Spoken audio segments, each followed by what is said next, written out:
अर्जुन वसुदेव संवाद तथा वसुदेव जी की मृत्यु।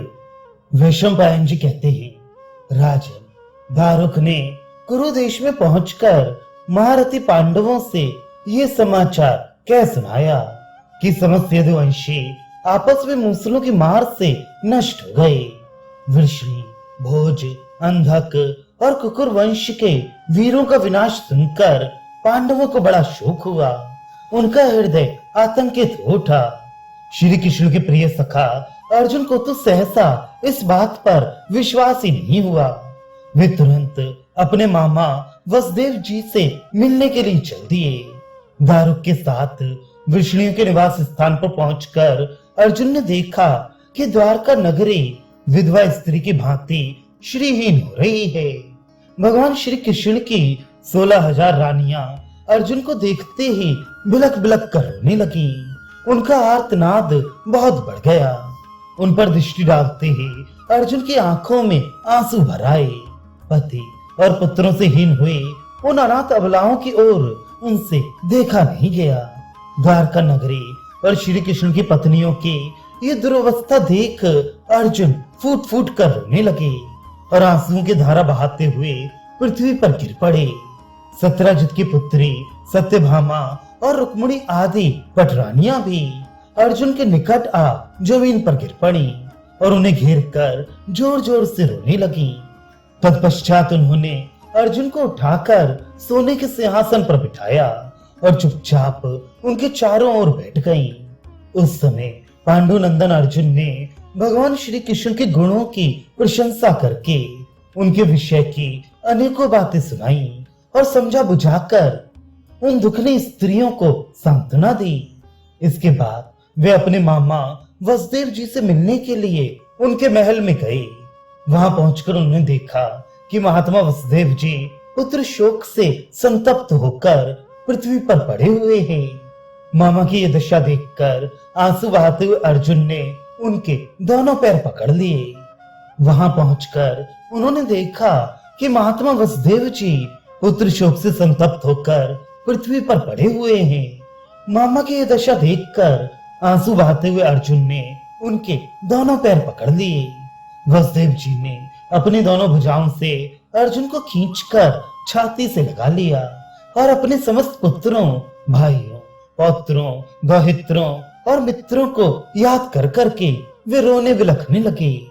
वसुदेव जी बोले, अर्जुन, जिन वीरों ने सैकड़ों दैत्यों और राजाओं पर विजय पाई थी उन्हें आज नहीं देख पाता हूँ। इतने पर भी मेरे प्राण नहीं निकलते।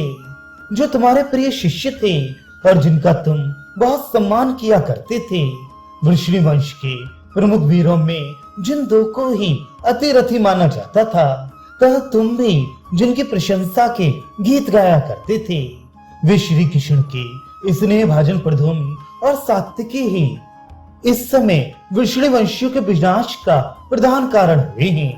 अथवा सात्विकी, कृतवर्मा, अक्रूर या प्रद्युम्न की भी निंदा क्यों करूं? वास्तव में ऋषियों का श्राप ही इस सर्वनाश का प्रधान कारण है। जिन जगदीश्वर ने केशी, कंस, चेदिराज, शिशुपाल, निषादराज एकलव्य, कालिंग, मागध, गांधार, काशीराज तथा मरुभूमि के राजाओं को भी यमलोक का अतिथि बनाया, जिन्होंने पूर्व, दक्षिण तथा पर्वतीय प्रांत के नरेशों का संहार किया, उन्हीं मधुसूदन ने बालकों की अनिति के कारण प्राप्त हुए इस संकट की उपेक्षा कर दी। तुम देवऋषि नारद तथा अन्य महर्षि भी श्री कृष्ण को पाप के संपर्क से रहित सनातन परमेश्वर जानते हैं।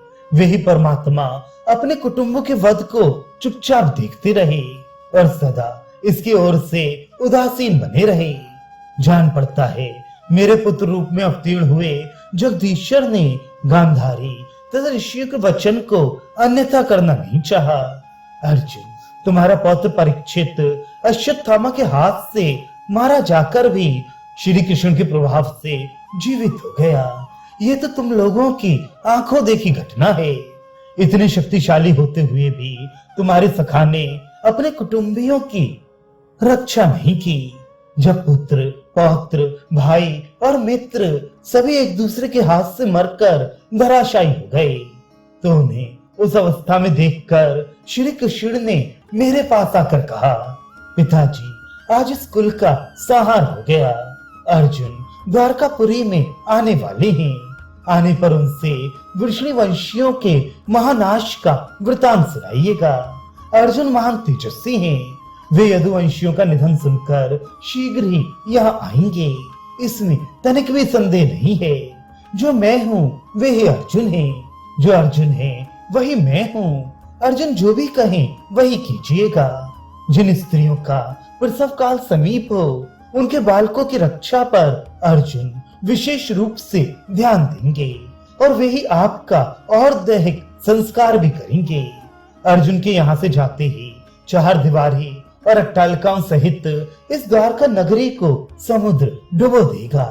मैं किसी पवित्र स्थान में रहकर व्रत और नियमों का पालन करता हुआ परम बुद्धिमान बलराम जी के साथ काल की प्रतीक्षा करूंगा। अचिंत पराक्रमी श्री कृष्ण ऐसा कहकर बालकों के साथ मुझे यहीं छोड़कर स्वयं किसी अज्ञात दिशा को चले गए हैं। तब से मैं तुम्हारे दोनों भाई महात्मा श्री कृष्ण और बलराम को तथा इस भयंकर कुटुंब वध को याद करके शोक से गलता जा रहा हूँ। मुझसे भोजन नहीं किया जाता। अब मैं ना तो भोजन करूंगा और ना इस जीवन को ही रखूंगा। पांडुनंदन, सौभाग्य की बात है जो तुम यहाँ आ गए। अब श्री कृष्ण ने जो कुछ कहा है वह सब करो। ये राज्य, ये स्त्रियां और ये रत्न सब तुम्हारे अधीन है। अब मैं निश्चिंत होकर अपने प्राणों का परित्याग करूंगा। अपने मामा की ये बातें सुनकर अर्जुन मन ही मन बहुत दुखी हुए। उनका मुख मलिन हो गया। वे वसुदेव जी से बोले, मामा जी, वृष्णिवंश के श्रेष्ठ पुरुष श्री कृष्ण तथा अपने भाइयों से सुनी हुई ये पृथ्वी अब मुझसे देखी नहीं जाएगी। राजा युधिष्ठिर, आर्य भीमसेन, नकुल, सहदेव तथा देवी द्रौपदी से भी अब इस पृथ्वी पर रहा नहीं जाएगा। इन समूह का चित्त एक ही है। राजा युधिष्ठिर के भी परलोक गमन का समय आ गया है। अब मैं वृष्णिवंश की स्त्रियों, बालकों और बूढ़ों को अपने साथ इंद्रप्रस्थ ले जाऊंगा। ये कहकर अर्जुन ने दारुक से कहा, मैं वृष्णिवंशी वीरों के मंत्रियों से शीघ्र मिलना चाहता हूँ। ऐसा कहकर उन्होंने यादव महारथियों के लिए शोक करते हुए सुधर्मा सभा में प्रवेश किया और वहां एक सिंहासन पर विराजमान हुए। वैशंपायन जी कहते हैं, जन्मेजय, उस समय राज्य की अंगभूत समस्त प्रवृत्तियां, मंत्री आदि तथा वेदवेत्ता ब्राह्मण अर्जुन को सब ओर से घेर कर बैठ गए। वे सभी दीन, मोहग्रस्त और अचेत से हो रहे थे। अर्जुन की अवस्था तो और भी दयनीय हो रही थी। उन्होंने सभासदों से कहा, मैं वृष्णि और अंधक वंश के लोगों को अपने साथ इंद्रप्रस्थ ले जाऊंगा, क्योंकि समुद्र अब इस सारे नगर को डुबो देगा। अतः तुम लोग तरह तरह के वाहन और रत्न लेकर तैयार हो जाओ। इंद्रप्रस्थ में चलने पर श्री कृष्ण के पौत्र वज्र को तुम्हारा राजा बना दिया जाएगा। आज के 7वें दिन सूर्योदय होते ही हमें इस नगर से बाहर हो जाना है, इसलिए सब लोग शीघ्र ही तैयारी करो। अर्जुन की इस प्रकार आज्ञा देने पर समस्त मंत्रियों ने अपनी अभीष्ट सिद्धि के लिए अत्यंत उत्सुक होकर शीघ्र ही तैयारी आरंभ कर दी। अर्जुन ने भगवान श्री कृष्ण के महल में ही वह रात व्यतीत की। सवेरा होने पर महातेजस्वी वसुदेव जी ने अपने चित्त को समाहित करके योग के द्वारा उत्तम गति प्राप्त की। फिर तो उनके महल में बड़ा भारी कोहराम मचा। रोती चिल्लाती हुई नारियों की आवाज भयंकर जान पड़ती थी। सबके बाल खुले हुए थे। आभूषण और मालाएं टूट टूट कर बिखरी पड़ी थी और वे छाती पीटती हुई करुण स्वर में विलाप कर रही थी। तदनंतर अर्जुन ने एक बहुमूल्य विमान सजाकर उस पर वसुदेव जी के शव को सुलाया और मनुष्यों के कंधों पर उठवाकर वे उसे नगर से बाहर ले गए। उस समय समस्त द्वारका वासी तथा आसपास के प्रांत के लोग दुख शोक में भरकर वसुदेव जी के शव के पीछे पीछे गए। उनकी अर्थी के आगे आगे अश्वमेध यज्ञ में उपयोग किया हुआ छत्र तथा अग्निहोत्र की प्रज्वलित अग्नि लिए याजक ब्राह्मण चल रहे थे और पीछे पीछे वसुदेव जी की पत्नियां वस्त्र और आभूषणों से सज धज कर अपनी हजारों पुत्र वधुओं के साथ साथ जा रही थी।